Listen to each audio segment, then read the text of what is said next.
Hello, everybody. This is Jason F. Smith, creator of Shades of Intimacy and Modern Day Warrior, with my lovely wife, Jennifer, Stanchfield. creator of the Elemental Feminine. All found at this. You guys ready for a list of .com? So it's found at shadesofintimacy.com, found at jasonfsmith.com, found at JennieStanchfield.com. jenniestanchfield.com. You're gonna have to talk louder into the mic. You're like way back here. I'm lounging. Anyways, welcome to the podcast, today's daily download edition. And what is the topic, sweet wife? Multitasking, the killer of relationships. Multitasking, the killer of relationship. Oh, wow. That's good. Because I already see the picture of, and this is a little bit, probably too much information, right? We're laying in bed and I am talking with you, and there's a text that comes in on the phone. Yeah. But this text might be important. No, it's not. Okay, sit back and relax, and welcome to the daily download. Okay, so tell your story about at work, the two different locations that you didn't like. So this was several years ago. Okay. At work when I was in a different position, and I worked in a medical laboratory. And so as a technologist in the lab I worked in, there was kind of two areas you could work in. Either you could work on what we called the bench, which meant you were handling patient specimens and doing the actual testing. If any of you have watched some of those CSI type shows with the instruments, they're in the lab and the lab is actually dark and the instruments glow. That was me. And it looks nothing like that. It doesn't. Actually. It's total bullshit. Anyway, so you could be kind of on that side of it, or you were in what we call the sign out room, which is where you signed out results all day. Uh-huh. But there were days where you had to bounce back and forth. So my preference was either I spent the day in the sign out room, where I could just get on that rail and sign out results and focus on that, or I wanted to be on the bench where I was on that rail and I was just in that motor memory place of just getting samples, getting them into tubes, getting them tested, so on and so forth. The worst days was when I had to be in the sign out room and then jump into the lab and then go back to the sign out room and then jump back to the lab and then go to it's like the day was just shit. It was shit. I hated those days. So you told me, you can multitask as long as you don't change location. Yeah. If a caveat here. If I have to multitask, it is easier for me if I can do it from the same location. In other words, I'm in my office at work and I'm multitasking between things on my computer versus I have to actually get up and physically move my location, realign myself, because that's a bigger realignment. I not only have to really realign my mind, I have to kind of reconfigure my body, I have to figure out the environment, I have to reorient myself, bodily, mind, energy versus realigning your mind, which is quicker. Yeah, but so what coming up for me as you're saying this is that everything that we do, and particularly when we teach it, is what we call the word the container. Yeah. Right. So we'll set a container. My coaches at Warrior, we call it setting the frame, and it holds you. It's like this masculine structure, right? Yeah. And anytime you break the frame or break the container, what happens is that it takes a long time, sometimes a really long time, to get back in the container, to get the frame set back up, to get the mind back. Recreate it. Yeah. And so for me, when I'm working at home, I sometimes think, I know I should be at work because I'm at the office, but I'll be more productive there. I know that. But I screw myself because I'm busy, so busy in the morning. I think I'll just start here. Yeah, and then you never go. And then, or sometimes I do go and I'll get there. I'll walk into my office and sit down, and I was going 90 miles, but I know I'll be more effective here. And I sit there and I look at the screen and go, duh. I literally can't move. I'm kind of paralyzed. I have to take a while, then I start looking around. I have to straighten things. And I'm like, what am I doing? Why can't I just pick this up? Right. It's not how we function. Yeah. And some people are more adept than others. I think some people can click in quicker. But for me, the harder click is with the bigger change. Yeah. So if I'm clicking from task to task and I'm not physically moving my body, that's different. But if I have to physically move my body, I have to reconfigure every piece of me for this new task in this new location with these new people with. So this is why it's important. This is why this is important in relationship. So when you're with someone you care about, and this could be an intimacy, but also be with your kids, or hell, it could even be with your friends, or even a coworker, right? Yeah. It's like be with them. Right. Just be with them. Set the container. Like we're going on a date night. When we go on a date night and I leave my phone behind, that makes you happy. Yes. Why does that make you happy? Because you're present with me. You're with me and you're not split and scattered between multiple different distractions. Me being one of them and the phone being the other. She becomes the biggest distraction to what I'm really trying to do. But and it's not just being distracted though. For me, it's like if I take my phone and I get that text from the client, it's really important, and I take a look, and then I say, I will look back to you and I'll go, hey, I'm back. And it doesn't work that way, does it? It doesn't, no. No. Because it does. You have to, especially if it pulls your attention significantly, you have to look back to that person and reorient yourself. I mean, how many times has this happened in our lives and we have to look back to the person and be like, what were we talking about? How many times have we said that? How many, right? It happens all the time. Wait, what was I saying? Because you got so pulled away from being present. So here's where it really, this will put a smile on your face if you remember this, okay? So how many times, and this hasn't happened in a long time because our kids are older, where there was a sexual occasion going on in the bedroom and suddenly a kid knocks on the door. Oh yeah, God, yeah. And the first thing is just fucking ignore him, right? Right. Like just ignore him. And then of course, I don't know if kids have a second sense or a third or sixth or 20th sense.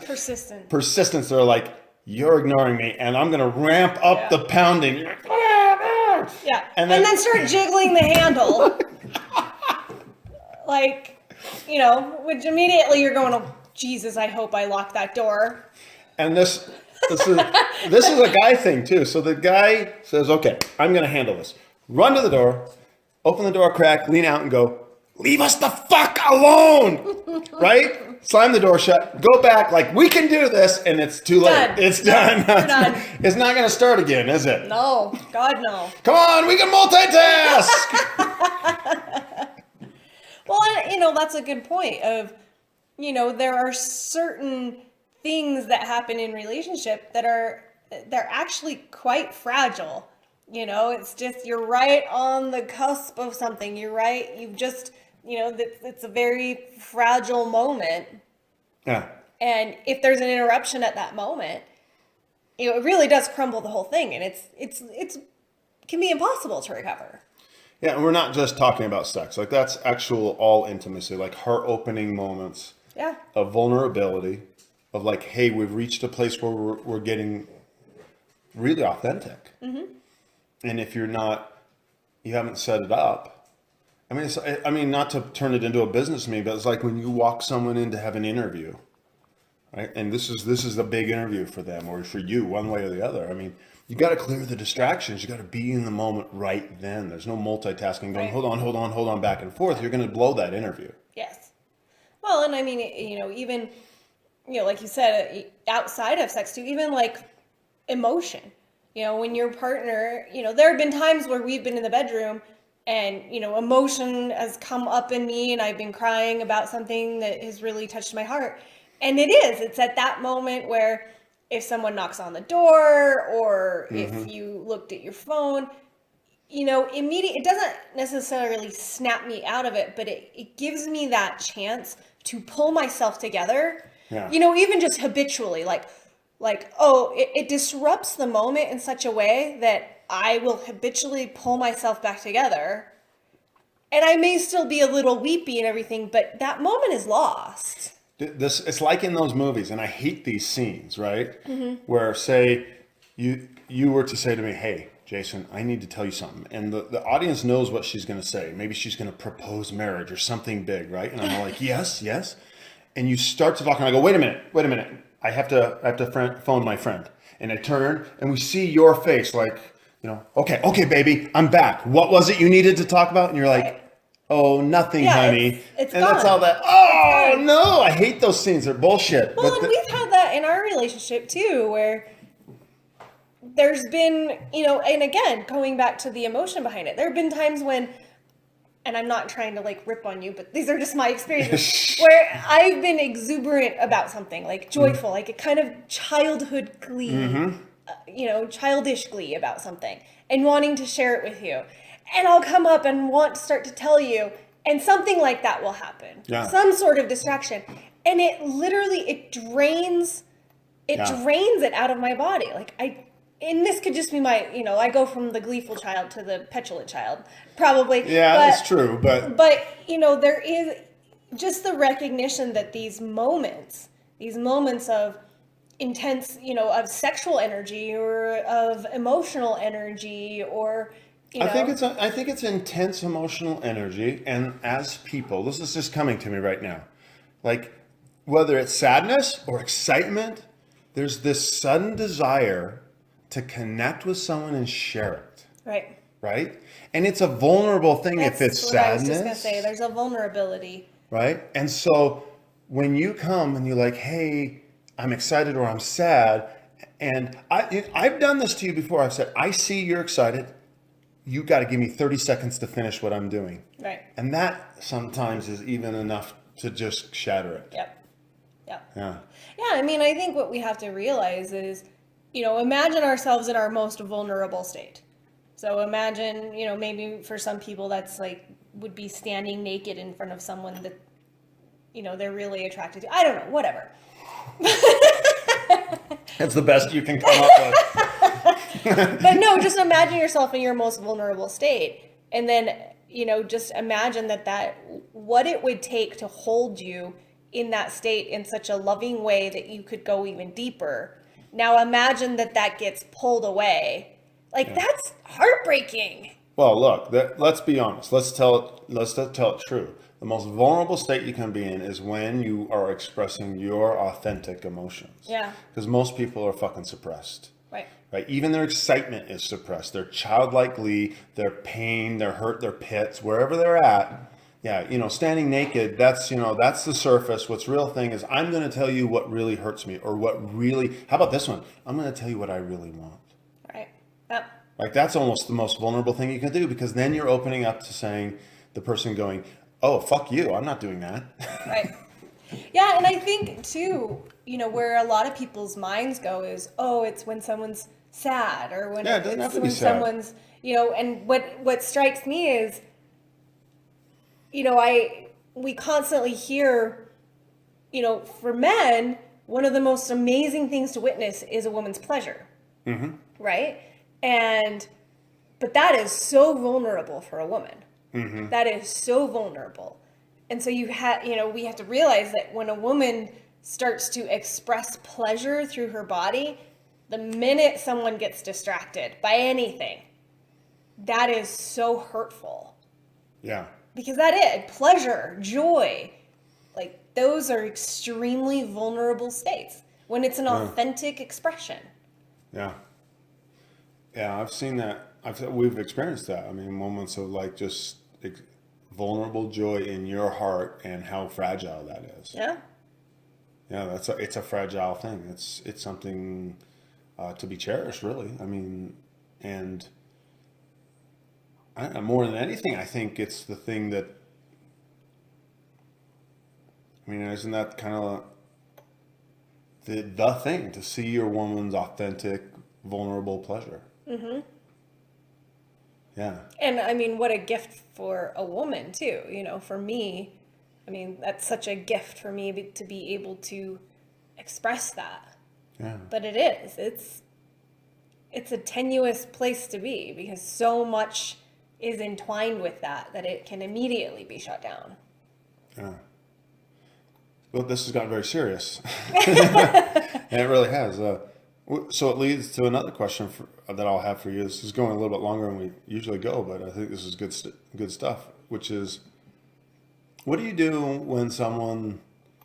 Now, I'm not, this happens in relationship as well, but I'm actually kind of thinking of like when someone comes to you and they're being vulnerable with their emotions and you're thinking, holy shit, not again. Like, oh my God, do I have to deal with this? I mean, that's a horrible thing to say. Now, so full disclosure, I've done it with my kids a lot. Like my kids are coming like, oh my God, da da da da da da, and you're just like going,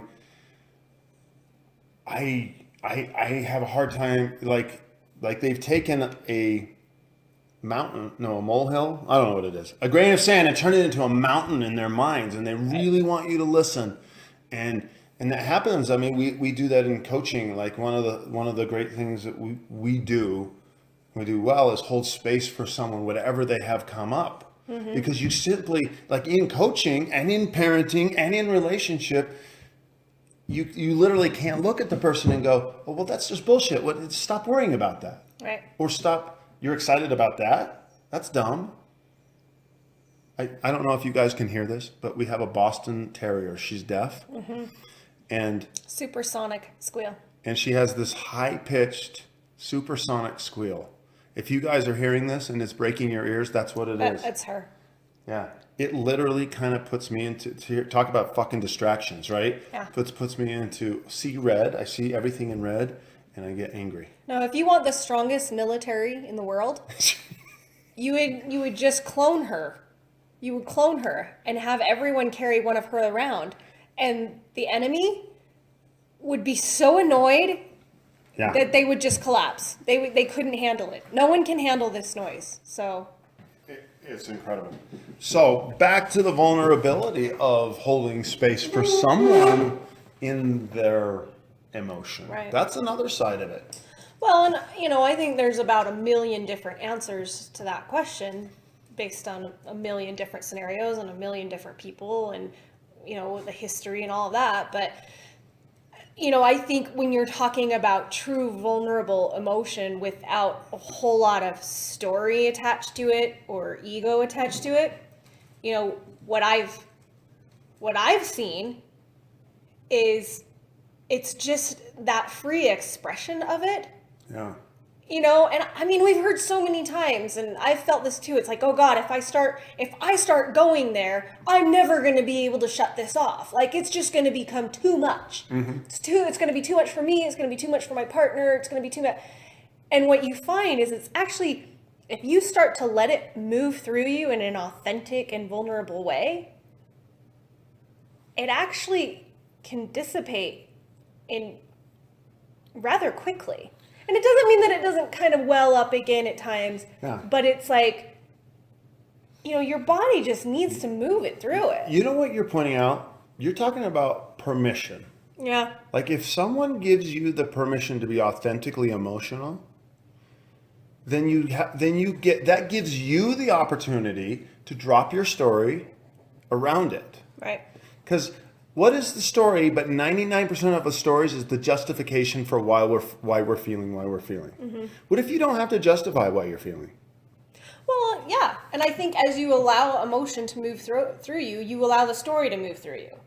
Like they become disassociated and the story can go away. The emotion may remain for a while because you still need to move it through your body, but I feel like it starts to become less and less tied to a story in some cases. And that's where that's the practice. Okay, so if we can leave you with something, that's the practice of allowing your partner their emotion. And when you allow that, watch for the disassociation with the story where I'm mad at you because you did this, where it kind of fades away to I don't care what you did. I just have anger in the moment and now watch me just process it. Right. And I'm going to give you permission to feel that anger. And it almost never has it does, right? The little trigger, I left the socks on the floor. I left the toilet seat up. Those are like, I picked up my phone. Here's a good one. I picked up my phone. This is where this whole story started. In dinner, right? Yeah. So there's an authentic anger that probably produces in your body. Yeah. Yeah, it does. It does. And I think also, as the assignment, because, again, we were talking about distraction, right? And multitasking. So again, what happens is when someone starts to feel something intensely and we become uncomfortable with it, we distract ourselves. Like all of a sudden I have to go let the dogs in, or all of a sudden I remember something an email I had to respond to, or, so we start multitasking to distract ourselves from something that is actually, that we're not comfortable with, when really, you touched on it earlier, you're creating space. Well, creating space for someone means that you're still there and present with them while they're experiencing it. You can't be like, great, you have that emotion, I'm going to go to work. And this is actually a self-practice too. This is a self-practice, right? Right. You set the stage for yourself by limiting distractions. Yeah. Mm-hmm. And then you do the focus on what you need to get done. Right. So you set the stage. You take the time beforehand. Slow is fast here, right? Mm-hmm. You say, okay, take care of the dogs, feed the animals, get to the office, sit here, make sure everything's done. Now start my work. Right. Right. And that's why slow is fast in this situation. So you do that with a date. Take care of the kids, get the baby set up, the whole thing, get the reservations at the place. Leave the phone behind. Make sure all your clients are taken care of. My coach, Coach Jesse, said he started a practice where he let everyone in the world know, and I might have this wrong if Jesse listens to this, but somewhere between 6 and 9, he made a commitment to his family that his phone was turned off. Mm-hmm. That's my family time. I'm coming home, I'm walking in the door, the phone goes in the drawer, it's turned off. And basically he says, if you need an emergency to get hold of me, call my wife. Yeah. Yeah. Well, and this just made me realize, and I know we need to wrap up this podcast, but I'm just drawing a parallel between how we take care of ourselves at work and how we take care of ourselves in kind of the emotional, spiritual realm, like the more fragile places. And, I don't think any of us go to work and are like, oh, fuck, I don't have any pens. Oh, Jesus, I don't even have a fucking keyboard. I've got this monitor, I have no keyboard. Oh, wait, I don't have a fucking office chair. Where's my office chair? Right? When we go to work, we make sure, like, we've got all our fucking office supplies. We've got the keyboard. We've got the best computer. We've got the best monitor. We've got the best chair. We've got the standing desk. We've got the desk that has hydraulics, which you can stand or sit. We've got everything we fucking need so that we can sit there and do our fucking job. However, have you ever watched The Office?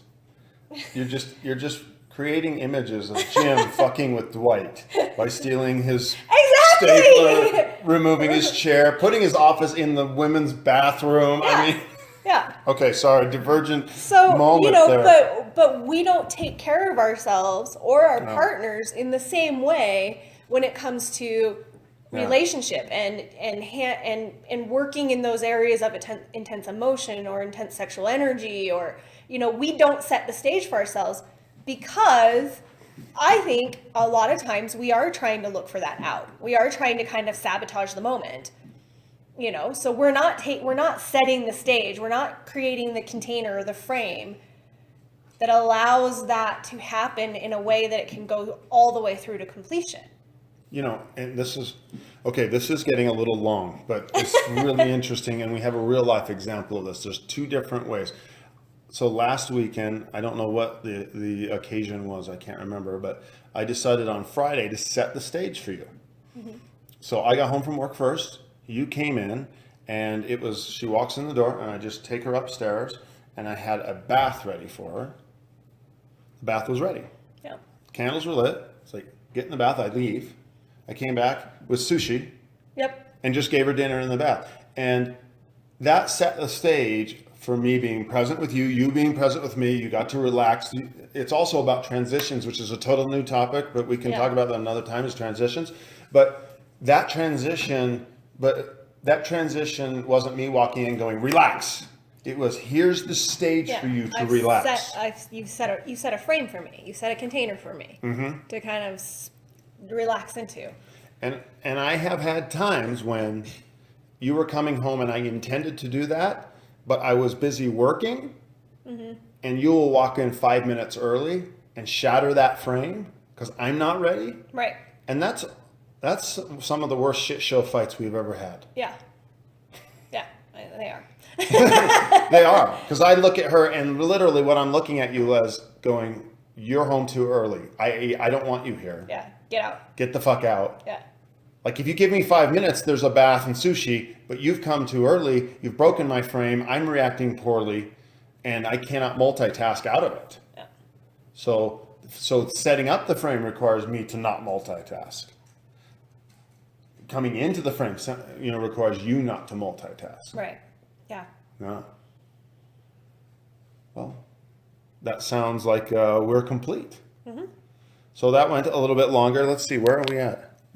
Oh yeah, that's a 25-minute podcast. This was supposed to be 5 minutes. Well, don't get us talking. Okay. Just listen to it in 5-minute increments. They can't. They won't be able to. They'll just have to listen to it all at once. It's just too good. Okay, everybody. Thank you for joining us on this podcast about multitasking. I think it went to some really good areas, and I think it talked about some really helpful areas for people in relationship. Jenny was nodding. Instead of saying yes, she forgot that she's on the microphone. So she's still nodding. Okay, this is Jason F. Smith. And Jennie Stanchfield. Signing off. Have a great evening.